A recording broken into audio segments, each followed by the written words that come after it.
بسم اللہ الرحمن الرحیم قال النبی صلی اللہ علیہ وسلم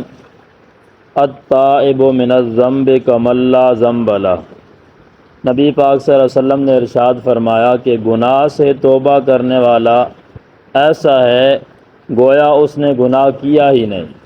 توبہ کرنے سے گناہ ایسے معاف ہو جاتا ہے کہ گویا گناہ اس نے بالکل کیا ہی نہیں۔ توبہ کس چیز کا نام ہے؟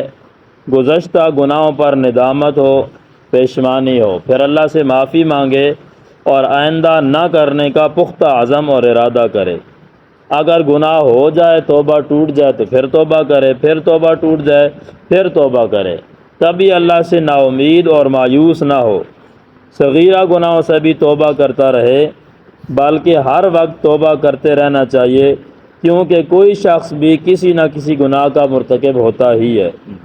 ایک روایت میں ہے کہ توبہ سے آدمی ایسے ہو جاتا ہے کَیَوْمٍ وَلَدَتْهُ أُمُّهُ، جیسے ابھی اس کو ماں نے جنا ہو، یعنی بالکل پاک صاف ہو جاتا ہے۔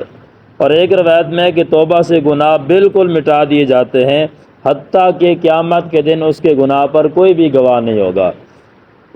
ایک روایت میں ہے اللہ فرماتے ہیں یبن آدم لو بلغت ذنوبک عنان السماء، کہ اے ابن آدم، آدم کے بیٹے،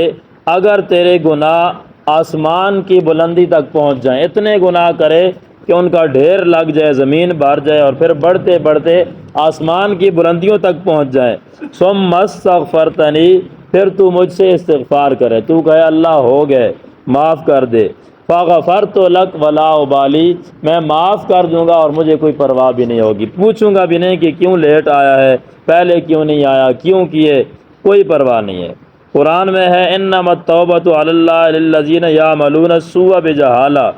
اللہ کے ذمہ ہے، یعنی اللہ نے اپنے ذمے کر دیا توبہ قبول کرنا ان لوگوں کی جو انجانے میں گناہ کر دیتے ہیں، انجام معلوم نہیں ہوتا، پھر فوراً توبہ کر لیتے ہیں تو اللہ ان کی توبہ قبول کر لیتے ہیں۔ لیکن جو گناہ کرتے رہتے ہیں حتیٰ کہ جب موت آ جائے اور موت کا منظر سامنے آ جائے پھر کہتے ہیں کہ میں توبہ کرتا ہوں، تو ان لوگوں کی توبہ قبول نہیں ہوتی۔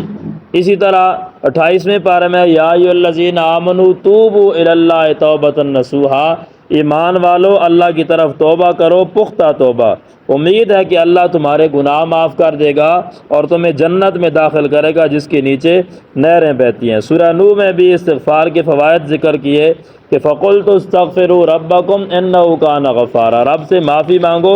وہ معاف کر دے گا اور بارشیں برسائے گا اور تمہیں مال کے ساتھ، اولاد کے ساتھ مدد کرے گا، اور باغات وَيَجْعَلْ لَكُمْ جَنَّاتٍ، تمہیں باغات عطا کرے گا، وَيَجْعَلْ لَكُمْ أَنْصَارًا وَيَجْعَلْ لَكُمْ أَنْهَارًا، تمہارے لیے نہریں پیدا کرے گا، یعنی ہر قسم کی خوشحالی توبہ کی وجہ سے اللہ نصیب کرے گا۔